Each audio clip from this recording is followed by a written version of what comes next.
से 2 दिन पहले की बात थी।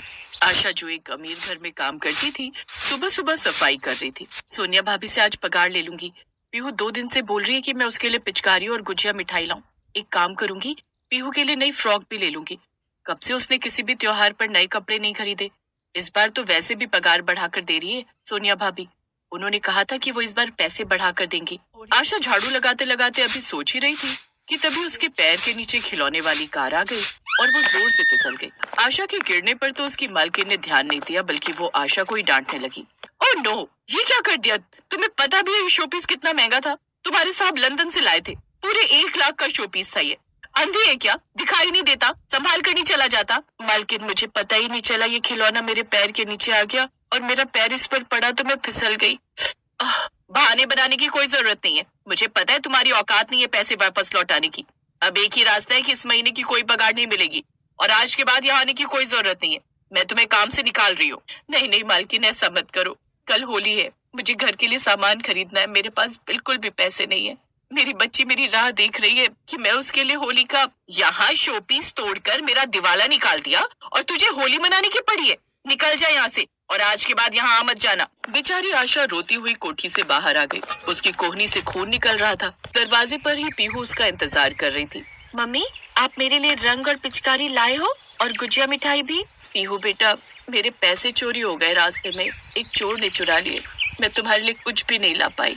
मम्मी, चोर ने चुरा लिए पैसे, अब हम होली कैसे मनाएंगे? अच्छा सुन, तेरे बापू को दवाई दे दूं, फिर मैं तेरे लिए कुछ खाने का बना दूंगी। आशा का पति किराए पर रिक्शा चलाता था। कुछ दिनों से उसे काफी बुखार था, इस वजह से वो काम पर नहीं जा पा रहा था। आशा थी कि उसे पगार मिलेगी तो होली का त्योहार थोड़ा अच्छा हो जाएगा, पर आज वो अपना दर्द सिर्फ भगवान से कह सकती थी। अगले दिन छोटी होली थी। पृथ्वीवासियों के साथ साथ देवी देवता भी होली का त्योहार मना रहे थे। कैलाश पर्वत पर माता पार्वती होली की गुजिया बनाने की तैयारी कर रही थी। क्या बात है देवी पार्वती, बहुत बढ़िया सुगंध आ रही है। क्या बना रही हैं? होली के लिए गुजिया बना रही हूँ। आज छोटी होली है, कल रंगों की होली है। कल मुझे समय नहीं मिलेगा, हमें पृथ्वी लोक पर भी तो जाना है, इसलिए आज गुजिया बना रही हूँ। तुमने ठीक कहा पार्वती, कल तो हमें धरती लोक पर जाना है। कल होली के दिन हम दीनहीन लोगों की सहायता करेंगे और उनके साथ होली की प्रसन्नता बांटेंगे। अपने भक्तों के साथ हम कल होली का त्योहार मनाएंगे। हम कल रंग, पिचकारी, गुलाल सब कुछ लेकर चलेंगे और अपने भक्तों के साथ खूब होली खेलेंगे। भगवान शिव और माता पार्वती होली की धूमधाम से तैयारी कर रहे थे। माता पार्वती ने भक्तों को देने के लिए गुजिया, समोसे, लड्डू, बर्फी और बहुत सारी मिठाइयाँ रख ली थी। भगवान शिव ने रंग, गुलाल, पिचकारी आदि सामान रख लिया। अगले दिन होली का त्योहार आया।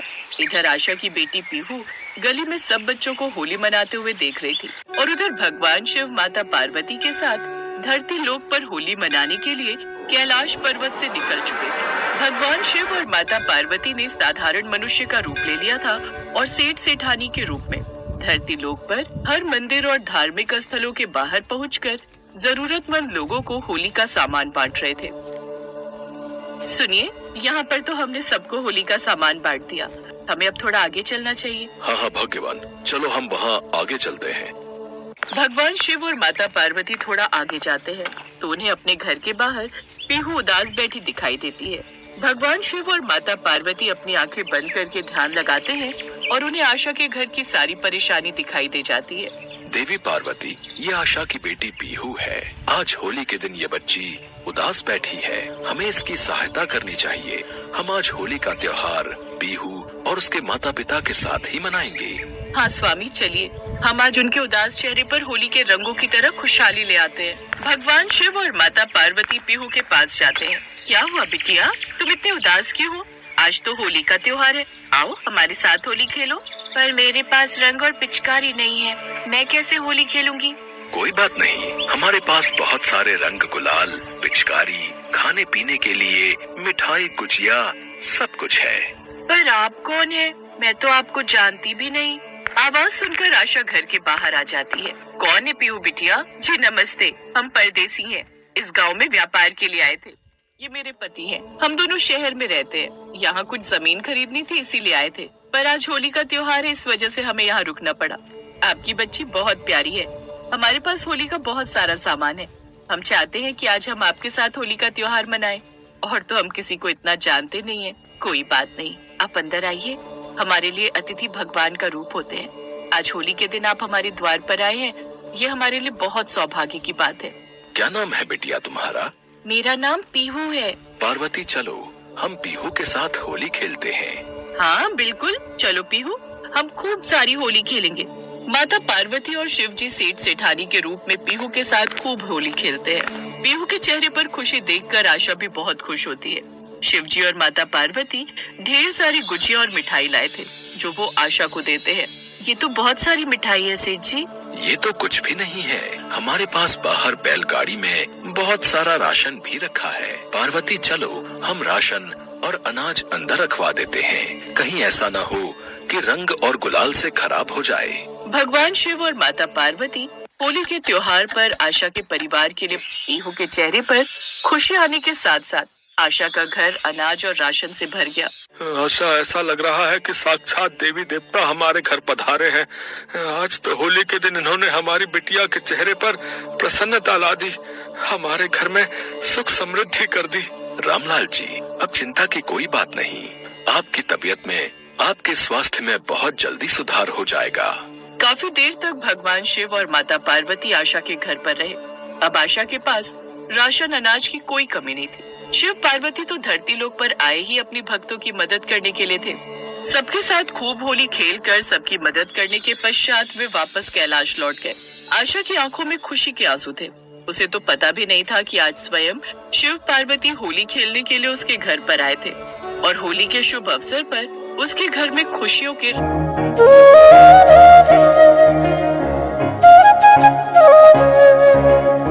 किंजल बहुत ही बेशर्म और ओपन माइंडेड लड़की थी, लेकिन उसका ये स्वभाव उसकी भाभी कोमल को बिल्कुल भी पसंद नहीं था। कोमल खुद बड़ी ही सिंपल और संस्कारी लड़की थी।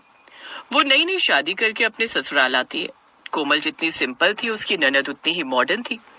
कोमल की नई नई शादी हुई थी, लेकिन कुछ दिनों में ही उसे अपनी ननद के रंग ढंग समझ आ गए थे। ऐसे ही एक रोज शाम के समय जब कोमल तुलसी में दिया रखने आंगन में जाती है तो देखती है कि उसकी ननद किंजल शॉर्ट ड्रेस पहने हुए एक लड़के की बाइक से उतरते हुए उसे गले लगा रही है। Bye Rahul and thanks for the lift. अपनी ननद का ये व्यवहार कोमल को अच्छा नहीं लगता। वो उसे उस वक्त तो कुछ नहीं कहती और चुपचाप अंदर आ जाती है। माँ जी, किंजल दीदी को अभी मैंने बाहर किसी लड़के से गले लगते हुए देखा। अभी वो कुंवारी है, उन्हें ये सब शोभा नहीं देता। आस पड़ोस के लोग उन्हें देखेंगे तो क्या सोचेंगे। बहू, सच में आज के जमाने की होकर भी तेरी सोच कितनी पुरानी है। अरे कॉलेज का दोस्त छोड़ने आया होगा तो वो उसे थैंक यू बोल रही होगी, इसमें कौन सी बड़ी बात है। तभी वहाँ किंजल आ जाती है। भाभी, माँ को भड़काना बंद कीजिए और आप मेरी लाइफ और मेरी चीजों से जितना दूर रहें उतना ही अच्छा होगा आपके लिए। अभी कुछ समय पहले ही आई हैं, लेकिन आप शायद जानती नहीं कि मैं अपनी लाइफ अपने हिसाब से जीती हूँ, तो मेरे मामले से दूर ही रहना, समझी। ये कहकर किंजल वहाँ से चली जाती है। किंजल और कोमल दोनों एक दूसरे से बिल्कुल अलग थी, इसलिए अब उन दोनों में बनती भी बहुत कम थी। किंजल रोज कॉलेज से बड़ी देर से आती और जब आती तो हर बार कोई ना कोई नया लड़का उसको ड्रॉप करने आता। उफ, ना जाने माँ जी को अपनी बेटी की जरा भी फिक्र क्यों नहीं है। माना कि आज के जमाने में मॉडर्न होना जरूरी है, लेकिन इतना भी नहीं कि सब कुछ देखते हुए भी आंखें ही बंद कर लो। माँ जी तो कुछ समझेंगी नहीं। शाम को अजीत जी से इस बारे में बात करती हूँ। शाम को कोमल अपने पति अजीत से अपनी ननद के बारे में बात करती है। देखिए, मैं कहती हूँ कोमल अब बड़ी हो गई है और लड़की की उम्र होते ही उसके हाथ पीले कर दिए जाएं तो सही रहता है। हाथ पीले? ओह गॉड कोमल, अभी वो बच्ची है, उसकी ग्रेजुएशन भी पूरी नहीं हुई अभी। कॉलेज की पढ़ाई पूरी होने दो, फिर आराम से ढूंढेंगे उसके लिए कोई अच्छा लड़का। तब तक ढूंढने लायक छोड़ेगी तभी तो ढूंढोगे ना। उसके रंग ढंग देखकर तो मुझे लगता है कि वो खुद किसी दिन शादी करके ना आ जाए। ऐसे कुछ दिन बीत जाते हैं। एक रोज, क्या बात है, बहुत गर्मा गर्म आलू के पराठे और वो भी बूंदी रायते के साथ। वाह वाह, मजा आ गया। हाँ बहू, बड़ा मजा आ गया। मजे ननद जी कहाँ है? अपने कमरे में सो रही होगी। आज संडे है तो आराम से उठेगी, लेकिन 9 बज गए, जा उठा दे उसे अब। अपनी सास की बात मानकर कोमल अपनी ननद को उसके कमरे में बुलाने जाती है कि तभी उसे किसी के गुनगुनाने की आवाज आती है। तो तुम मुझसे कौन सा बच जाओगे गौरव? ऐसा रंग लगाऊंगी कि तुम भी मुझसे बच नहीं पाओगे। अच्छा, वो तो होली वाले दिन ही पता चलेगा कि कौन किसको कैसे रंग लगाता है। तभी कोमल बाहर बालकनी में पहुंच जाती है। ओ गॉड, फिर आ गई कबाब में हड्डी। इतनी नजर तो मेरी माँ नहीं रखती जितनी ये रखती है। जीना मुश्किल कर दिया इन्होंने तो। क्या हुआ ननद जी, कुछ कहा क्या तुमने? नहीं, कुछ नहीं कहा। कहिए, आप क्यों आई हैं यहाँ? चलिए, नाश्ता लग गया है। वैसे आप सुबह सुबह बालकनी में क्या कर रही थी? योगा करने आई थी, आपसे मतलब? ऐसे ही कुछ दिन बीत जाते हैं और अब होली का त्योहार पास आ जाता है। कोमल की सास उससे कहती है, कोमल बहू, तुम्हारे अपने ससुराल में पहली होली है ना, तो वो खूब धूमधाम से होनी चाहिए। मैंने घर में एक बड़ी पार्टी रखी है, सबको बुलाएंगे। उसकी तैयारी के लिए चलो बाजार चलते हैं। तुम अपने लिए नए कपड़े भी ले लेना। हाँ हाँ माँ, मैं भी चलूंगी। मुझे तो होली बहुत पसंद है और मैं भी अपने लिए शॉपिंग करूंगी। किंजल भी उनके साथ शॉपिंग पर चली जाती है, जहाँ बाजार में हर तरफ होली की रंगत थी। तरह तरह के रंग, पिचकारी और कपड़े मिल रहे थे। ये वाला सूट देखो, ये कितना अच्छा है। ये आप पर खूब खिलेगा मैडम। ठीक है, आप इसे पैक कर दीजिए। हाँ, मुझे तो ये वाली व्हाइट वेस्टर्न ड्रेस पसंद है, मैं इसे ही लूंगी और साथ में चश्मा भी। लेकिन ननद जी, होली पर आप सूट सलवार पहने तो वो ज्यादा ठीक लगेगा। वहाँ कितने तरह के लोग आते हैं और ऐसे कपड़े। ओह गॉड भाभी, आप फिर अपना ओल्ड फैशन लेकर शुरू मत हो जाना। कोमल चुप हो जाती है। कुछ देर बाद वो सब शॉपिंग कर वापस घर आ जाते हैं। ऐसे ही होली का दिन आ जाता है। कोमल सुबह जल्दी उठकर होली की तैयारी कर लेती है, तो वहीं किंजल भी शॉर्ट ड्रेस पहनकर तैयार हो जाती है। आज लग रही हूँ मैं एकदम पटाखा। आज तो सब मुझे देखते ही रह जाएंगे। कोमल भी अपने पति के पास जाकर उसे रंग लगाती है। ये लीजिए जी, हैप्पी होली। तुम्हें भी यहाँ की पहली होली मुबारक हो। चलो अब जल्दी से चलते हैं, सब मेहमान आते ही होंगे। उनके घर में मेहमान आने शुरू हो जाते हैं, जिसमें किंजल के दोस्त और पड़ोस का गौरव भी रंग लगाकर वहाँ पहुँच जाता है और किंजल के चेहरे पर रंग लगाता है। Happy Holi baby. Happy Holi YouTube. चलो अब साथ में डीजे पर डांस करते हैं। कोमल लगातार अपनी ननद पर नजर रखे हुए थी, क्योंकि उसे गौरव और उसके दोस्तों के इरादे ठीक नहीं लग रहे थे। सब पार्टी में व्यस्त हो जाते हैं और इस मौके का फायदा उठाते हुए गौरव और उसके दोस्त किंजल को भांग पिला देते हैं और फिर बेहोशी की हालत में उसे कमरे में ले जाते हैं। अब आज हम तुझे बताएंगे रंग कैसे लगाते हैं। वो किंजल के पास जाने ही लगता है कि तभी कोमल वहां आ जाती है और वो उसे जोरदार थप्पड़ मारती है। मेरी ननद की बेहोशी का फायदा उठाओगे? अभी बताती हूँ मैं तुम्हें होली कैसे खेलते हैं। आज मैं तुम्हारे साथ लठमार होली खेलूंगी। कोमल उन सबको डंडों से मारते हुए बाहर ले जाती है और सारी बात सबको बताती है। सब उन सबकी खूब पिटाई करते हैं। कुछ देर बाद किंजल होश में आती है। जब उसे सारी बात पता चलती है तो उसे अपनी भाभी पर गर्व होता है और वो उससे माफी मांगती है और उसके गले लग जाती है। अब वो अपनी सारी बेशर्मी भी छोड़ देती है और कुछ देर बाद फिर किंजल सूट पहनकर आती है और सबके साथ खुशी खुशी होली का त्योहार मनाती है।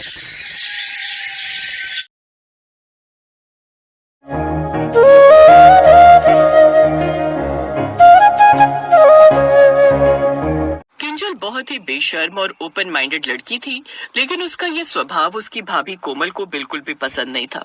कोमल खुद बड़ी ही सिंपल और संस्कारी लड़की थी। वो नई नई शादी करके अपने ससुराल आती है। कोमल जितनी सिंपल थी, उसकी ननद उतनी ही मॉडर्न थी।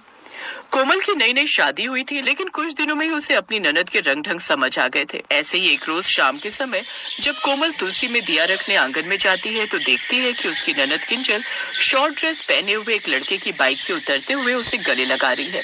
Bye Rahul and thanks for the lift. अपनी ननद का ये व्यवहार कोमल को अच्छा नहीं लगता। वो उसे उस वक्त तो कुछ नहीं कहती और चुपचाप अंदर आ जाती है। माँ जी, किंजल दीदी को अभी मैंने बाहर किसी लड़के से गले लगते हुए देखा। अभी वो कुंवारी है, उन्हें ये सब शोभा नहीं देता। आस पड़ोस के लोग उन्हें देखेंगे तो क्या सोचेंगे। बहू, सच में आज के जमाने की होकर भी तेरी सोच कितनी पुरानी है। अरे कॉलेज का दोस्त छोड़ने आया होगा तो वो उसे थैंक यू बोल रही होगी, इसमें कौन सी बड़ी बात है। तभी वहाँ किंजल आ जाती है। भाभी, माँ को भड़काना बंद कीजिए और आप मेरी लाइफ और मेरी चीजों से जितना दूर रहें उतना ही अच्छा होगा आपके लिए। अभी कुछ समय पहले ही आई हैं, लेकिन आप शायद जानती नहीं कि मैं अपनी लाइफ अपने हिसाब से जीती हूँ, तो मेरे मामले से दूर ही रहना, समझी। ये कहकर किंजल वहाँ से चली जाती है। किंजल और कोमल दोनों एक दूसरे से बिल्कुल अलग थी, इसलिए अब उन दोनों में बनती भी बहुत कम थी। किंजल रोज कॉलेज से बड़ी देर से आती और जब आती तो हर बार कोई ना कोई नया लड़का उसको ड्रॉप करने आता। उफ, ना जाने माँ जी को अपनी बेटी की जरा भी फिक्र क्यों नहीं है। माना कि आज के जमाने में मॉडर्न होना जरूरी है, लेकिन इतना भी नहीं कि सब कुछ देखते हुए भी आंखें ही बंद कर लो। माँ जी तो कुछ समझेंगी नहीं। शाम को अजीत जी से इस बारे में बात करती हूँ। शाम को कोमल अपने पति अजीत से अपनी ननद के बारे में बात करती है। देखिए, मैं कहती हूँ कोमल अब बड़ी हो गई है और लड़की की उम्र होते ही उसके हाथ पीले कर दिए जाएं तो सही रहता है। हाथ पीले? ओह गॉड कोमल, अभी वो बच्ची है, उसकी ग्रेजुएशन भी पूरी नहीं हुई। अभी कॉलेज की पढ़ाई पूरी होने दो, फिर आराम से ढूंढेंगे उसके लिए कोई अच्छा लड़का। तब तक ढूंढने लायक छोड़ेगी तभी तो ढूंढोगे ना। उसके रंग ढंग देखकर तो मुझे लगता है कि वो खुद किसी दिन शादी करके ना आ जाए। ऐसे कुछ दिन बीत जाते हैं। एक रोज क्या बात है, बहुत गर्मा गर्म आलू के पराठे और वो भी बूंदी रायते के साथ। वाह वाह, मजा आ गया। हाँ बहू, बड़ा मजा आ गया। मजे ननद जी कहाँ है? अपने कमरे में सो रही होगी। आज संडे है तो आराम से उठेगी, लेकिन 9 बज गए। जा उठा दे उसे अब। अपनी सास की बात मानकर कोमल अपनी ननद को उसके कमरे में बुलाने जाती है कि तभी उसे किसी के गुनगुनाने की आवाज आती है। तो तुम मुझसे कौन सा बच जाओगे गौरव? ऐसा रंग लगाऊंगी कि तुम भी मुझसे बच नहीं पाओगे। अच्छा, वो तो होली वाले दिन ही पता चलेगा कि कौन किसको कैसे रंग लगाता है। तभी कोमल बाहर बालकनी में पहुंच जाती है। ओ गॉड, फिर आ गई कबाब पे हड्डी। इतनी नजर तो मेरी माँ नहीं रखती जितनी ये रखती है। जीना मुश्किल कर दिया इन्होंने तो। क्या हुआ ननद जी, कुछ कहा क्या तुमने? नहीं, कुछ नहीं कहा। कहिए, आप क्यों आई हैं यहाँ? चलिए, नाश्ता लग गया है। वैसे आप सुबह सुबह बालकनी में क्या कर रही थी? योगा करने आई थी। आपसे मतलब? ऐसे ही कुछ दिन बीत जाते हैं और अब होली का त्योहार पास आ जाता है। कोमल की सास उससे कहती है, कोमल बहू, तुम्हारे अपने ससुराल में पहली होली है ना, तो वो खूब धूमधाम से होनी चाहिए। मैंने घर में एक बड़ी पार्टी रखी है, सबको बुलाएंगे। उसकी तैयारी के लिए चलो बाजार चलते हैं। तुम अपने लिए नए कपड़े भी ले लेना। हाँ हाँ माँ, मैं भी चलूंगी। मुझे तो होली बहुत पसंद है और मैं भी अपने लिए शॉपिंग करूंगी। किंजल भी उनके साथ शॉपिंग पर चली जाती है, जहाँ बाजार में हर तरफ होली की रंगत थी। तरह तरह के रंग, पिचकारी और कपड़े मिल रहे थे। ये वाला सूट देखो, ये कितना अच्छा है। ये आप पर खूब खिलेगा मैडम। ठीक है, आप इसे पैक कर दीजिए। हाँ, मुझे तो ये वाली व्हाइट वेस्टर्न ड्रेस पसंद है, मैं इसे ही लूंगी और साथ में चश्मा भी। लेकिन ननद जी, होली पर आप सूट सलवार पहने तो वो ज्यादा ठीक लगेगा।